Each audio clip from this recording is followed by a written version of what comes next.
What's up, everybody? It's your favorite journalist, favorite nerd, and today we're looking at Play Arts Kai Man of Steel Superman, which was number 1 on the line. And he's good overall. He's not without his flaws, but he's good. I'm not sure if there's a better Superman figure. You know, I don't do Hot Toys because I just can't bring myself to buy a doll, but I'm not sure that there's a better Superman figure. The only one I would kind of put in that lump might be the Play Arts variant Superman, but it's almost a little too anime to quite do it for me. Accessory wise, he comes with 2 fists and 2 open hands. It also comes with your standard Play Arts stand that articulates here and then hinges there. The open hand looks like just pretty much a solid mold. The fist definitely has some wash on it to kind of give it some depth and stuff, but kind of weak on the accessory end of things, but I'm not sure what else they would have done. Maybe given him the little magical chip that he had in the movie, the Codex, I believe it was called. So let's take a look at him. Just impression wise, it's typical Play Arts quality with the, like, all this is molded. If you can see the texture on the suit, it's all molded. All the rises of silver and the symbol and everything, it's all molded in, so it's not just painted on, which is always nice. Play Arts doesn't usually short you on quality of stuff like that. The mold itself it's pretty accurate. The thighs might be, let me back her out a little bit. The thighs might be a bit long. I'm not sure if you can see what I'm, but it's not distracting. It doesn't really take away from it. Let's look at my biggest gripe with it. Play Arts head molds sometimes have a bit of a flaw, especially when they're doing real life characters, because they tend to animate out a taste.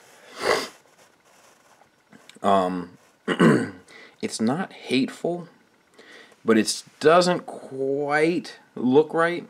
It doesn't quite look like the actor, Henry Cavill or whatever his name is. It doesn't quite resemble him. Well, I guess it resembles him. You know, it just doesn't really nail it, I guess. And it kind of looks like he's doing a little bit of a Zoolander blue steel, which I guess is the Man of Steel. I do Skullface of Steel. I don't know. I don't know if I have the look to pull it off. Whatever. So, let's take a look at articulation. Head is on a double pegged ball joint. So there's a ball joint in the neck, and then there's a ball joint on the head, and then a peg that goes between the two. It gives you a really great range of motion, but the neck is also on a ball joint at the bottom. So, I mean, you can get any pose that you want. The problem with that is that the neck is a little long, and between his jaw and hair, there's this emptiness right there, but as long as you pose it right, you know, it's not an issue. But it doesn't, you know, just, there's always kind of going to be a gap somewhere. It's just kind of where you put them on your shelf, if that makes sense. Arms on a ball joint with a butterfly joint, but doesn't give you a whole lot. Doesn't give you a whole lot of space there. Bicep swivel doesn't go all the way around, really, and I'm afraid to mess with it too much. But it is well hidden, even though there's no, you know, armor or anything to kind of break it up. It's pretty well hidden. A ball joint, ratcheted ball joint, so like a hinged ratcheted ball joint. It's like typical Play Arts, but it doesn't quite give you 90 degrees. And then the same kind of joint on his wrist, which gives you everything that you need. Same on the other arm.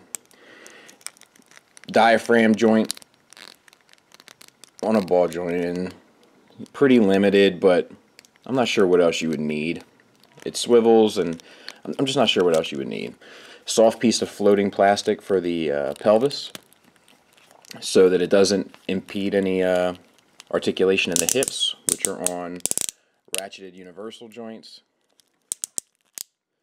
And double jointed knee, which does suffer the Play Arts syndrome, unfortunately. But if you just do it kind of